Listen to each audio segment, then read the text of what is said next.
Hi everybody, my name is Katie and I'm with the Penn State Healthy Bodies Project. Today, we're going to start eating through the alphabet.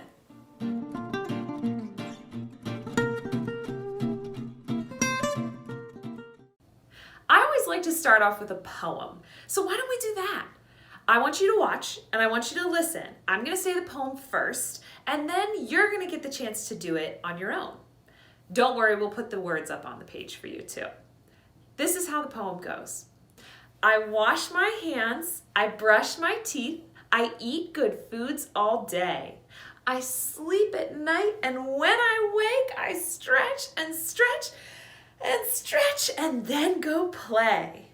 Okay, now it's your turn. Get ready to hit pause. We'll put the words on the screen for you and you can give it a try. Let's take a second and see if we can remember the differences between go foods and slow foods. Do you remember? Go foods are foods that we can eat anytime because they give us lots of energy and they help us to grow. Some of my favorite go foods are things like apples and broccoli. And slow foods are foods that we don't really want to eat all the time. In fact, we call them sometimes foods as well because that's how often we want to eat them. Sometimes, not all the time. They're foods like cake or chips, and they're delicious, but sometimes they make us feel really slow. So let's take some time here. Get ready to pause the video because you're going to see if you can come up with some of your favorite go foods and slow foods. Let's take a second and play a game. This game is called the statue game. And here's how you play. Your teacher is going to call out different foods. And if you think that food that your teacher called out is a go food, then you're going to do something active like jumping jacks or running in place.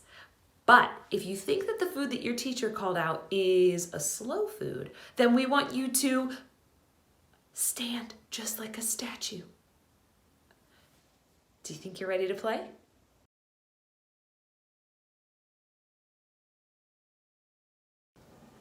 Let's spend some time thinking about the foods that we've already tasted while we've been eating through the alphabet.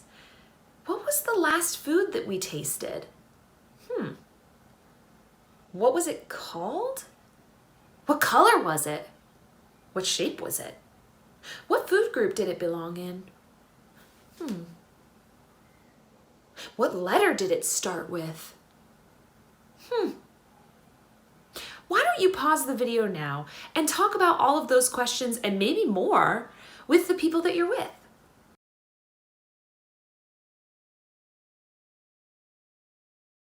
Today, we're going to taste a food that begins with the letter P. Can you think of any foods or words that start with the letter P?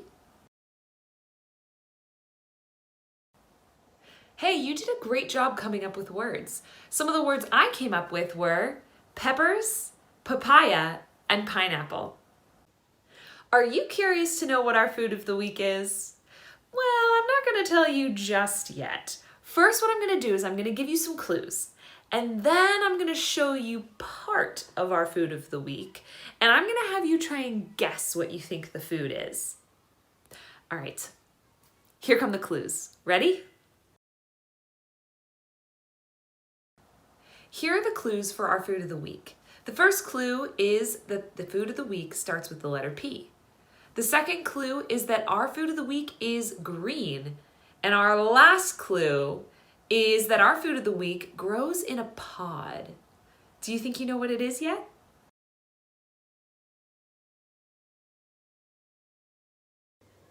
Get ready, because here comes the picture. When you see the picture on the screen, go ahead and hit pause and talk about what you think the food of the week might be with anybody who's around you.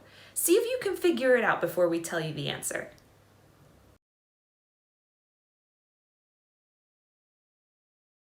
Can you guess what food this is?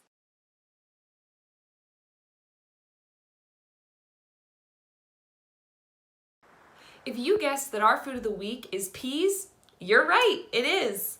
Now that you know what the food of the week is, we're going to put a full picture of it up on the screen for you. You're gonna hit pause and then you're gonna talk about it with the people that you're with. Talk about what color it is, talk about what shape it is, maybe even talk about if you've tried it before. Ready?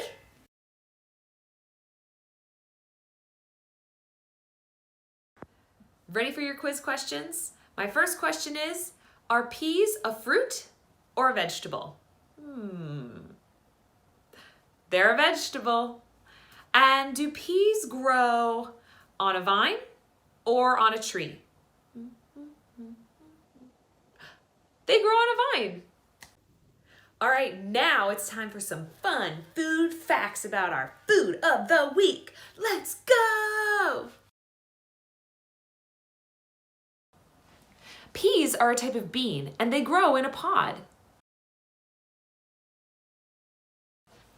Peas are great to put in soups and stews. Peas are really good for our muscles because they have protein in them. They're also good for our hearts and our stomachs. Peas can be eaten fresh or cooked, and you can buy them frozen, canned, or raw. And don't forget, all fruits and vegetables need to be washed before you eat or cook with them.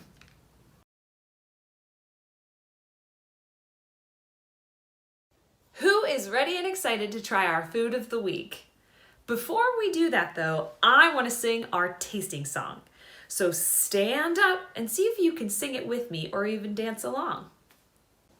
Let's all try this new food. Let's all try this new food. Let's all try this new food. I wonder how it tastes. Thank you so much for singing the tasting song with me. I'm ready to try the peas. I have some right here. I'm gonna take a spoonful and maybe you can count down with me. 3, 2, 1. Those are so good. Next time you go to the grocery store, put on your looking glasses. Pew, pew. Take a look around and see if you can find our food of the week. Don't forget, we also have a craft for you to try. You might need to gather some materials first and make sure that you ask an adult for help. Before you go, we're gonna do one more poem. Stand up, get your hands ready because you're gonna do the motions with me. Here we go.